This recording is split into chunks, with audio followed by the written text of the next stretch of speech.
A unirte conmigo en Primera de Pedro. Si no sabes dónde está, ve a Apocalipsis y te devuelves unos cuantos libros y lo vas a encontrar. Si estás uniéndote por primera vez, estamos alegres que te unas a nosotros en este estudio de Primera de Pedro porque hay tantos temas importantes relacionados con la fe en solo 5 capítulos.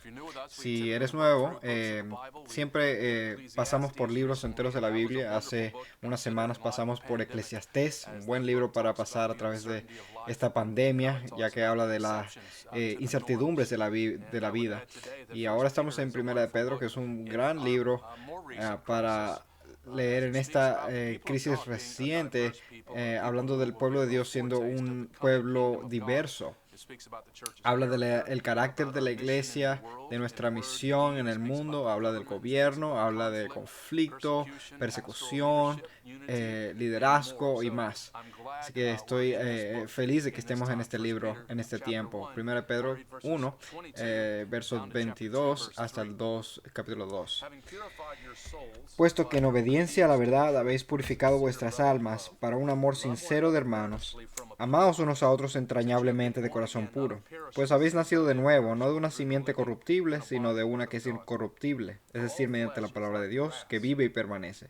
Porque toda carne es como la hierba y toda su gloria como la flor de la hierba. Secase la hierba, cáese la flor, mas la palabra del Señor permanece para siempre. Y esta es la palabra que os fue predicada.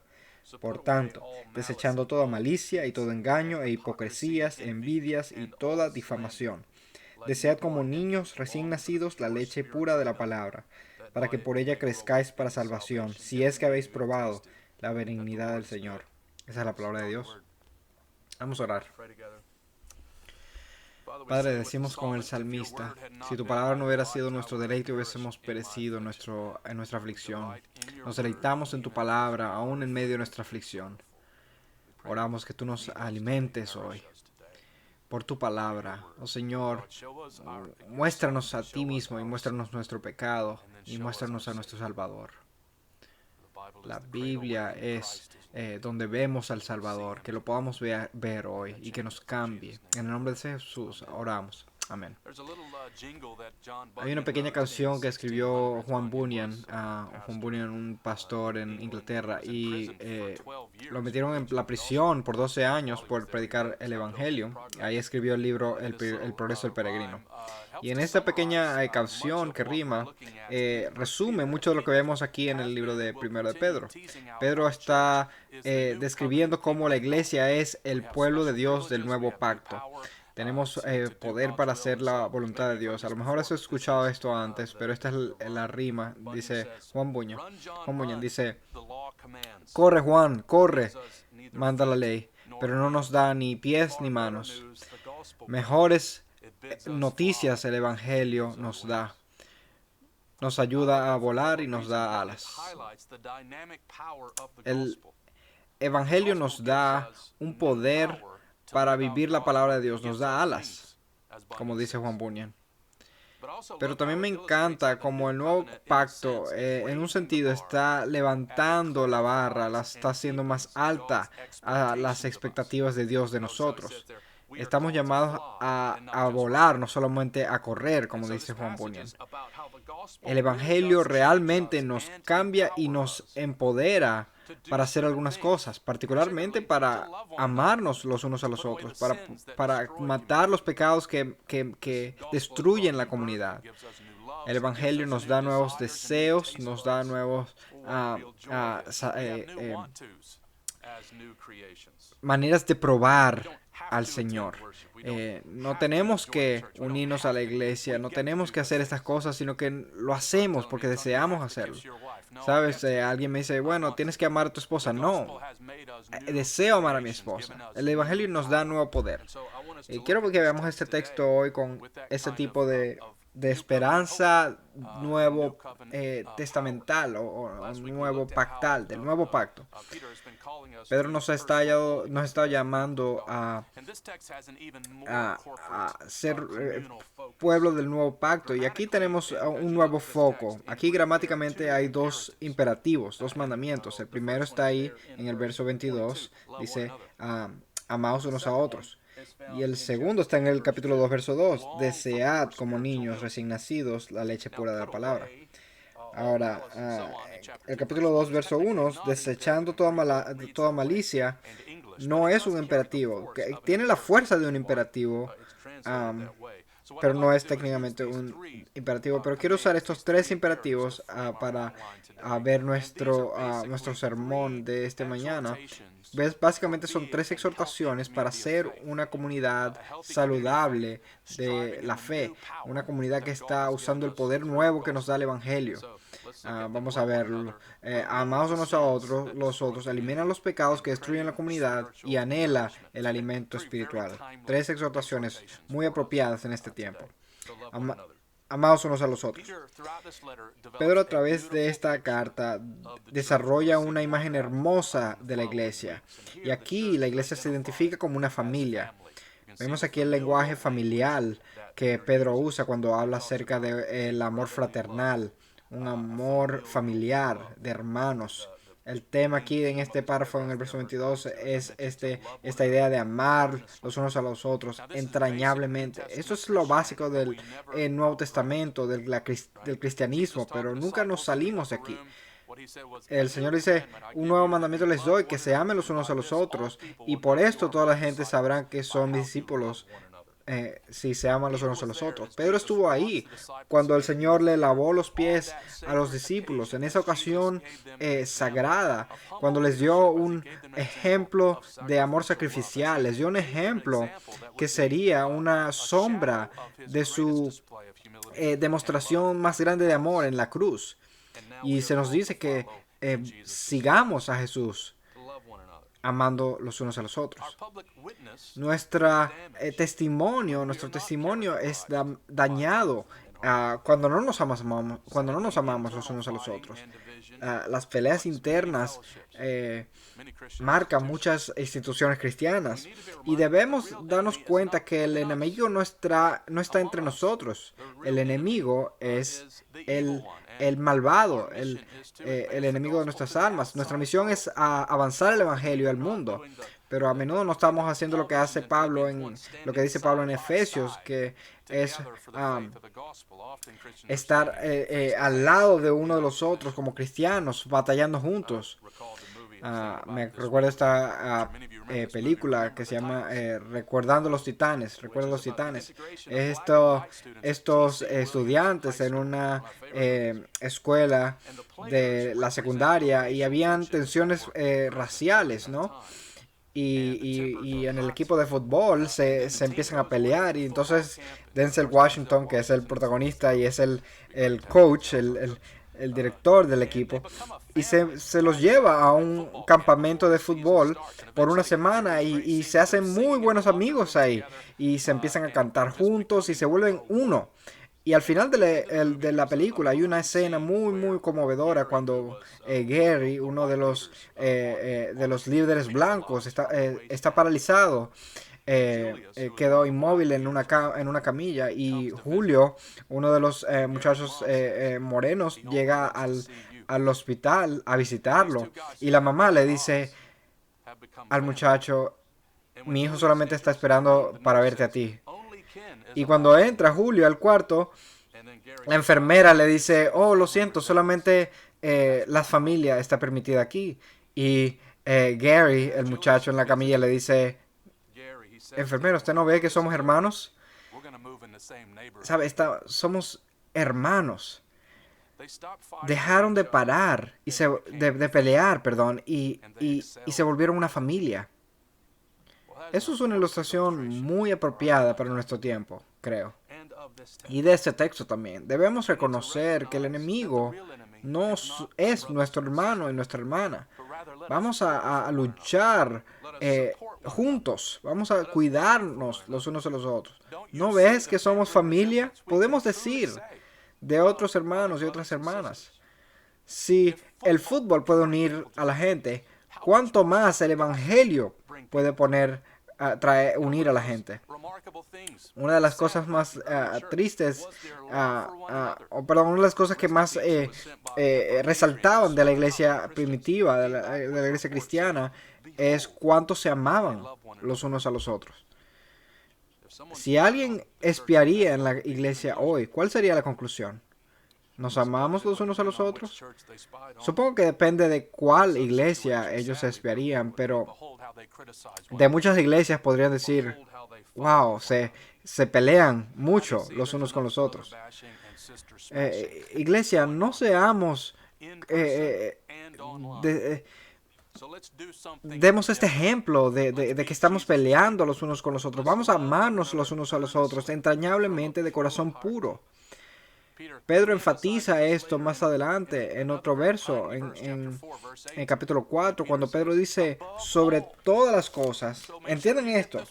Sobre todas las cosas, dice, sobre todo, sed fervientes en vuestro amor los unos por los otros, pues el amor cubre multitud de pecados. Sobre todo, IDC, vamos a seguir amándonos los unos a los otros entrañablemente de corazón puro. Y si ya lo están haciendo, amén, síguelo haciendo. Nota también en el verso 22, como Pedro ha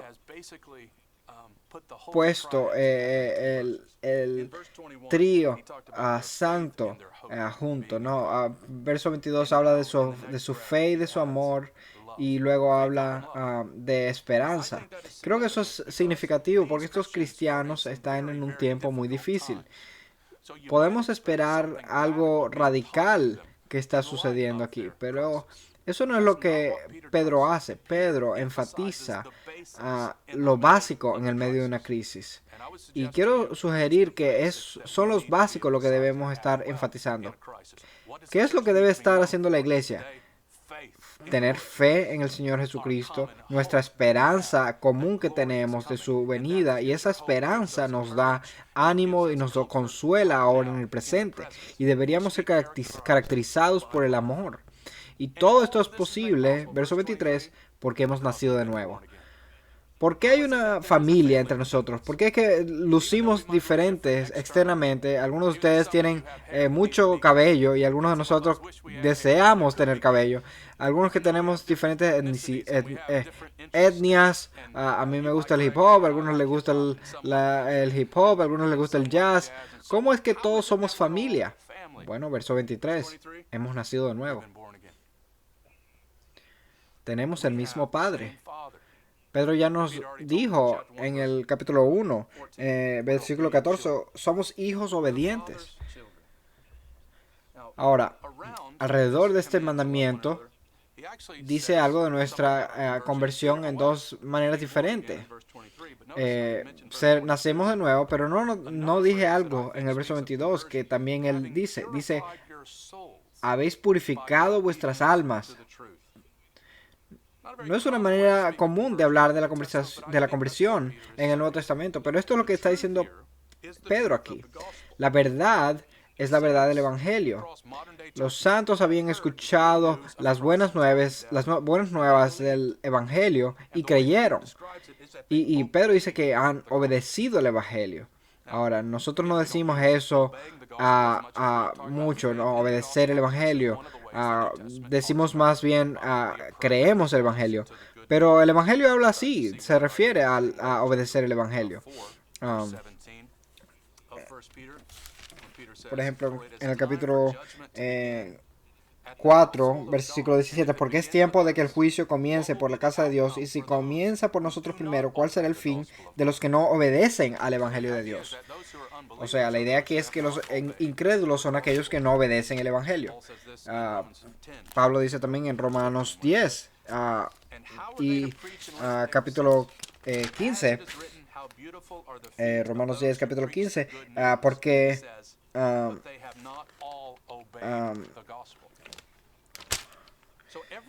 Capítulo 10:15. ¿Cómo predicarían si no son enviados? Tal como está escrito, cuán hermosos son los pies de los que anuncian el evangelio del bien.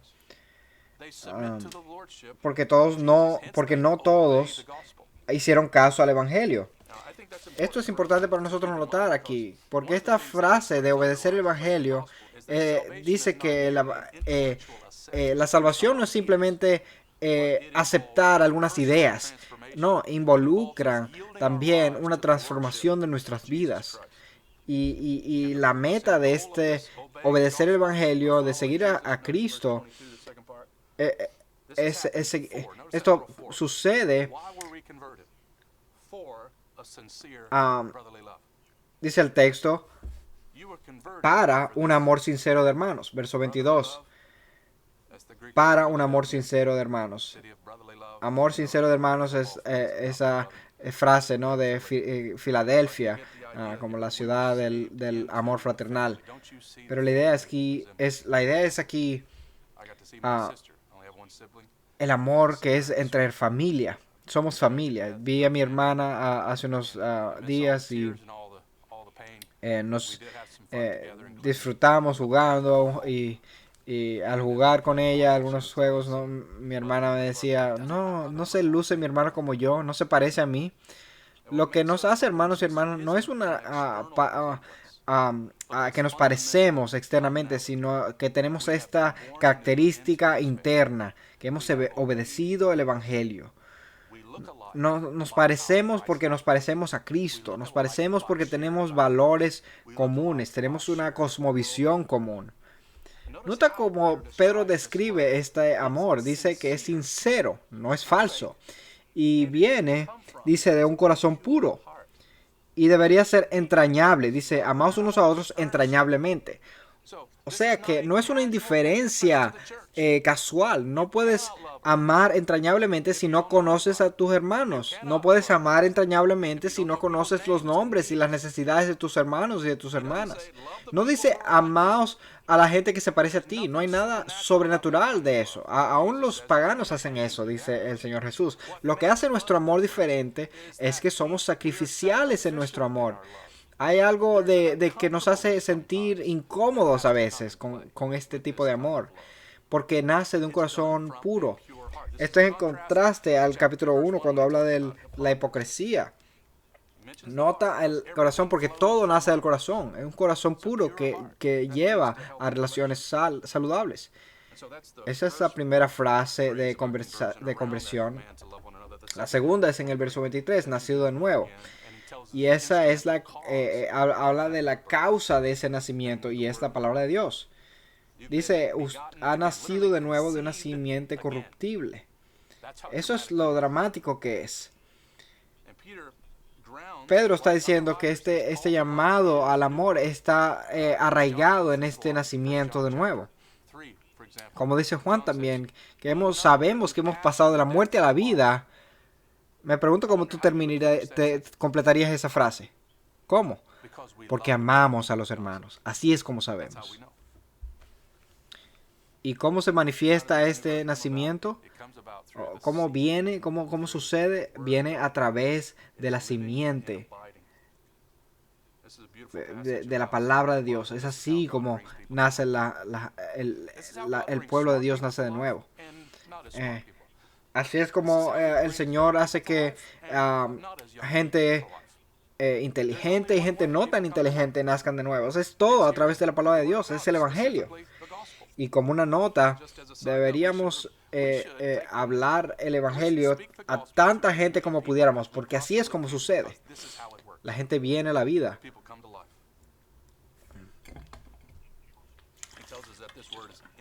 Pedro usa esta palabra incorruptible. Él le encanta esta palabra. Hablamos de nuestra herencia que es incorruptible. El Señor nos ha redimido, no con cosas perecederas. La simiente que el Padre usa para traer a la gente a la vida es incorruptible. La misma palabra que nos nutre es la que nos trae a la vida y continúa causándonos traer fruto. Y luego usa a Isaías. Isaías en ese capítulo es importante notar que Pedro trae a Isaías porque en el capítulo 40 Isaías, Dios está diciéndole a Isaías que iba a consolar a su pueblo del exilio y proclama las buenas nuevas. Dice, consuela a mi pueblo, consuela a mi pueblo. Y empieza a comparar a los líderes humanos como la hierba. ¿Sabes? Si quieres hablar de la gloria humana, es como la hierba, dice. Pero Dios es soberano, es omnipotente. Y entonces Pedro nos dice la razón por ese versículo en el versículo 25. Mas la palabra del Señor permanece para siempre. Cuando todo lo demás termina, la palabra del Señor permanece. Y dice estas buenas nuevas. Isaías está predicando buenas nuevas en el capítulo 40, pero Pedro ve la culminación de los profetas en el Hijo de Dios, el Señor Jesucristo, aquel que nos ha traído de la esclavitud suprema. Entonces, nosotros como el pueblo de Dios, del nuevo pacto, tenemos poder para amarnos los unos a los otros de un corazón puro. Vamos a hacer eso. Segundo, Pedro dice que debemos remover los pecados que destruyen la comunidad. Debemos eliminar los pecados que destruyen la comunidad. Hay muchos versículos y capítulos que debemos recordar que no están en los originales. Los capítulos y los versículos, los números, no están en los originales. Y a veces nosotros pusimos los números en el lugar equivocado. Esto creo que es uno de los lugares, ya que sería más fácil ver que esto es un solo párrafo si no hubiéramos la división aquí del capítulo. Aquí están los pecados que Pedro ve como que destruyen la comunidad. Primero es, dice malicia. Habla de una actitud mala y usualmente involucra planear hacer mal a alguien. El pueblo de Dios no debe hacer esto. Tiene que ver con regocijarse con la caída de alguien que no te gusta. Lo que pasa en el Evangelio es que Cristo nos da una calma, una paz, y por tanto nos apartamos de la malicia y de la maldad. Lo que ha pasado es que Cristo nos ha cambiado. Y, el engaño y la hipocresía pueden ponerse juntos porque tienen tanto en común. Tienen que ver con el engaño. Puede ser que nos tengamos que poner una máscara durante esta pandemia, pero no debemos poner una máscara en nuestras intenciones. No debemos engañarnos los unos a los otros. Amar unos a los otros requiere confianza, y la confianza se destruye cuando hay falsedad.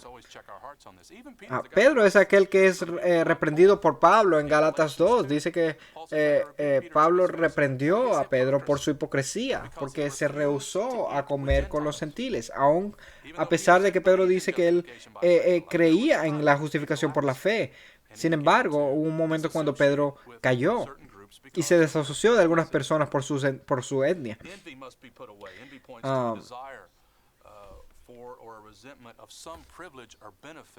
El engaño y la hipocresía involucra desear lo que alguien más tiene. La envidia debe ser eliminada. Y por último también dice la difamación. Esto es lo que deshonra el carácter de alguien. Tristemente esto sucede muy a menudo en la comunidad cristiana. La difamación y los chismes son uno de los pecados más comunes en la comunidad cristiana. Así que debemos ver con cuidado esta lista y preguntarnos, ¿están presentes estos pecados en nuestra vida? Pues entonces toma acción y deséchalo, como dice Pedro. Y esto es en contraste con la palabra pura de Dios. Una de las implicaciones prácticas de desechar estos pecados que vimos hace algunas semanas en Colosenses 3.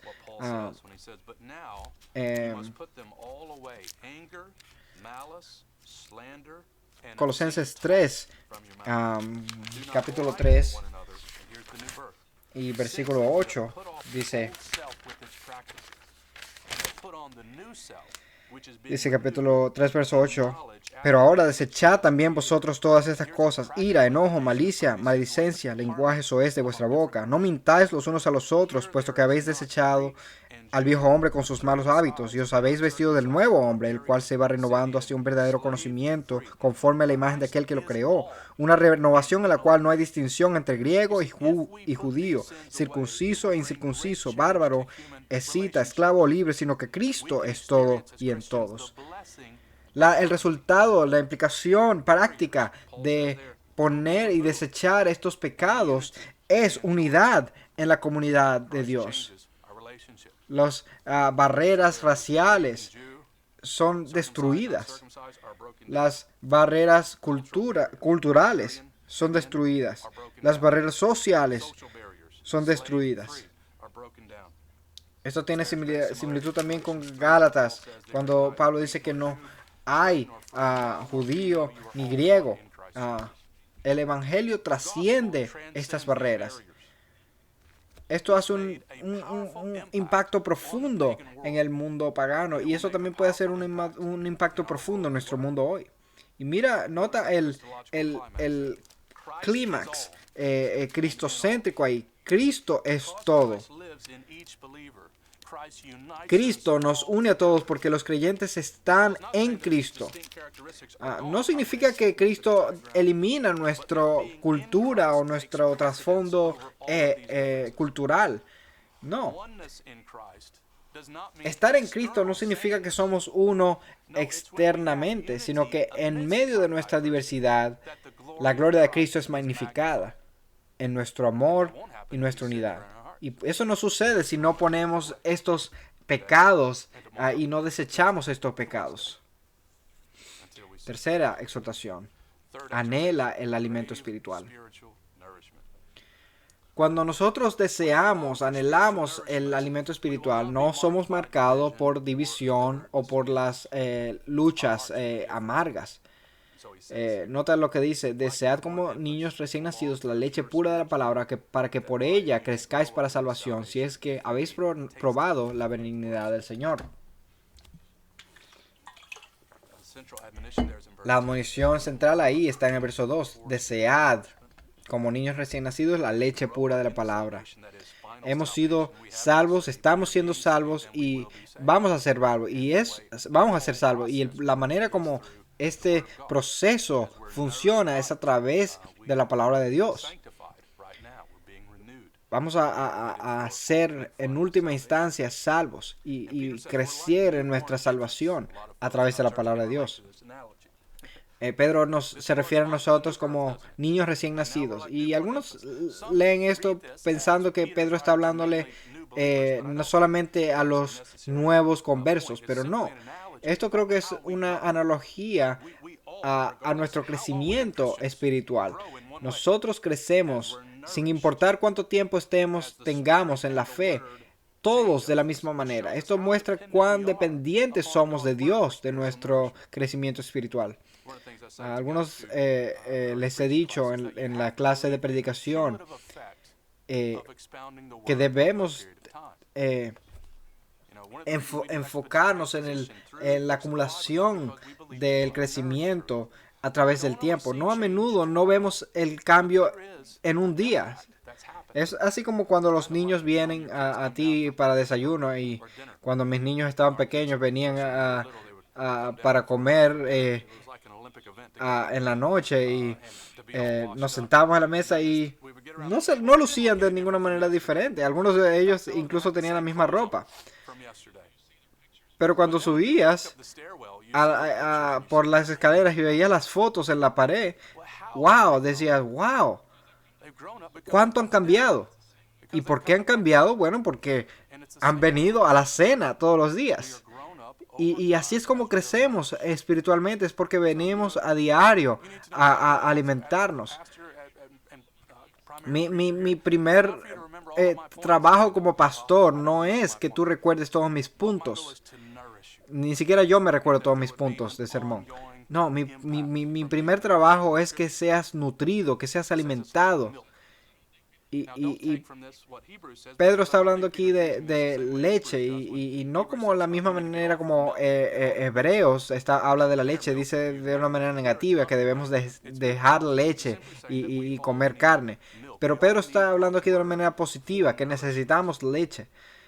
Es como decían, ¿no? De los niños, que la leche es lo que los hace crecer. Bueno, eso es lo que creemos. En el contexto de Pedro, esta gente está sufriendo, están pasando por dificultades. ¿Y qué necesitan? Necesitan fuerza. ¿Qué necesitamos hoy? Necesitamos fuerza. ¿De dónde viene esa fuerza? Pues él nos está diciendo. Recuerdo que mencioné la película 1917 y en esa película hay una escena cuando dos soldados están en el foco y no han comido nada, hay una guerra, los aviones están destruyéndose y cayendo y encuentran una vaca que había sido ordeñada y el soldado empieza a beber esa leche porque está tan hambriento. Es una imagen hermosa. Estamos en una guerra. ¿Y qué necesitamos? Necesitamos leche, necesitamos fuerza. Necesitamos lo que dice él aquí, la leche pura. Una leche impura te va a hacer enfermo. No seas nutrido por algo más. Sé nutrido en la palabra que es pura y que es espiritual. Esta palabra espiritual solamente se usa otra vez en Romanos 12 para racional o lógica. Es la cosa racional para ti hacer. Es aquel que ha nacido de nuevo, es encontrar su nutrición en la palabra. Y anhela esta palabra. Estoy usando esa palabra porque cuando estaba en la universidad empezamos a tratar de leer la Biblia en 2 semanas y usamos este versículo y decíamos anhela la Biblia. Si tú sabes, si tú eres un bebé, beberte la leche no es un deber, es un deleite. Si tú no le das leche a tu bebé, eso va a ser un problema para ti. Entonces, el mandamiento no es algo que no queremos hacer, es algo que nos deleitamos en hacer. Y nos deleitamos en hacer eso porque lo hemos probado. Dice, si habéis probado la benignidad del Señor, si habéis probado la bondad del Señor, entonces vas a querer más. Es interesante las palabras que usa Pedro aquí. Es Christos. La palabra para bondad y Cristo es Christos. Necesitamos esta fuerza. Necesitamos estar con Cristo. Nuestro testimonio crece con nuestro deleite del Señor. Esto es lo que es el evangelismo, es decirle a la gente, probad que el Señor es bueno. Estaba haciendo mi guacamole y cuando lo perfeccioné, lo llevé a través de la casa y le dije, prueba, debes probar esto. Si nosotros no estamos probando esto, nosotros no lo vamos a ofrecer a otros tampoco. Cuando sabemos que Dios es tan bueno, instintivamente queremos que los otros prueben también. Y nuestras relaciones cambian cuando a menudo, a diario, probamos que el Señor es bueno. La bondad del Señor nos hace cambiar. Es su bondad, es su fidelidad lo que nos hace a nosotros buenos y fieles.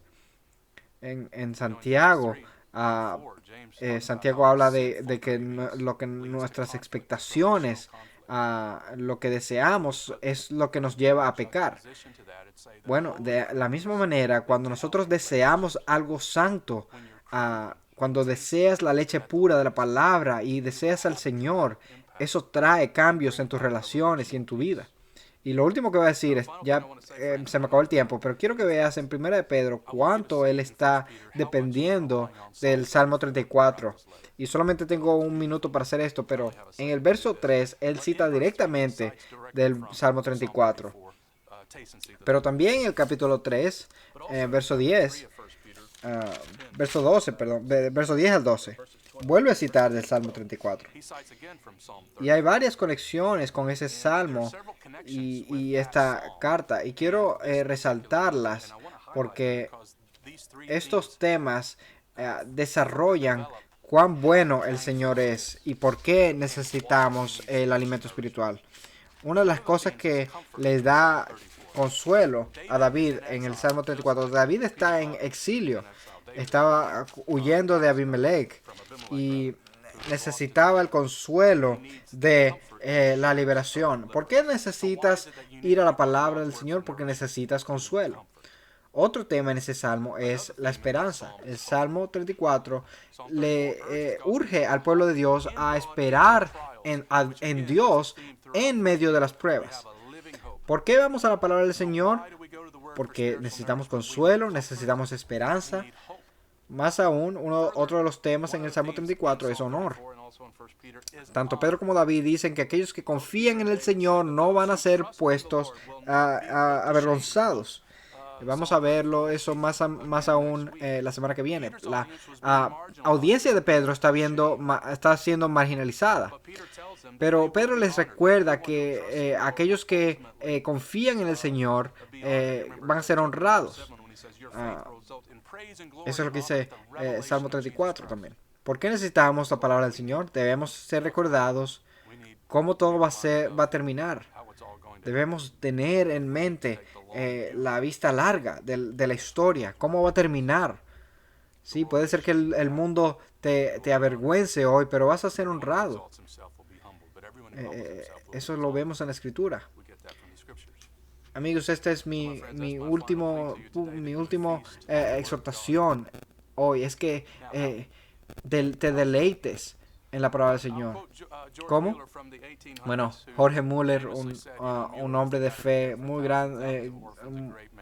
grande en la fe, dijo, mi primera tarea en el día es probar y ver que el Señor es bueno. Cuando tú tienes ese tipo de deleite y de gozo, eso va a tener un gran impacto en tu vida. Si tú estás viendo esto hoy y tú no tienes algún plano, a lo mejor eres un cristiano reciente, bueno, no sé nada de la Biblia, bueno, no, tranquilo. Yo recuerdo leer la Biblia como un nuevo cristiano y me preguntaba, ¿cuál es tu versículo favorito? Y yo decía, bueno, no sé, me encantan estos mapas que están al final de la Biblia. O alguien decía, vamos a leer Pedro. Y yo decía, bueno, ¿quién es Pedro? ¿Quién es Pedro? Bueno, eso es un libro de la Biblia. Tranquilo, eso nos pasa a todos. Si tú has sido un cristiano por mucho tiempo, alguien dijo que cuando se trata de tu comunión con Dios, tienes una comunión grande y original y variada. A lo mejor tienes el mismo plan por mucho tiempo, pero necesitas algo nuevo. Amigos, el Señor es bueno. ¿Cuándo ustedes saben que esto es verdad? Me gustaría escuchar un amén ahora. Alguien que diga amén. Él es mejor que todo lo que podamos probar. Él es mejor que una comida en un restaurante. Él es mejor que el romance. Él es mejor que danzar y bailar. Él es mejor que el béisbol, que el deporte. Él es mejor que la vida. Desea la presencia del Señor y la bondad del Señor por encima de todo lo demás. Anhela su regreso cuando estemos en la tierra de Emmanuel. Oh Cristo, Él es la fuente de amor, la más grande fuente de amor, como un océano que se expande. Y la gloria se expande en la tierra de Emanuel. Amigos, no estamos en la tierra de Emanuel, pero ahí es donde vamos.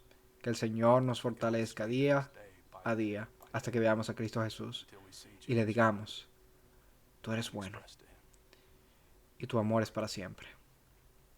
Padre, te damos las gracias por tu palabra. Ayúdanos a amarnos los unos a los otros como hermanos y hermanas. Ayúdanos a desechar pecados que destruyen la comunidad y danos un apetito cada día más grande por la palabra de Dios. Que podamos probar día a día la bondad y la fidelidad del Señor Jesús hasta que lo veamos. Y oramos esto en su nombre. Y todos dicen, amén. Amén.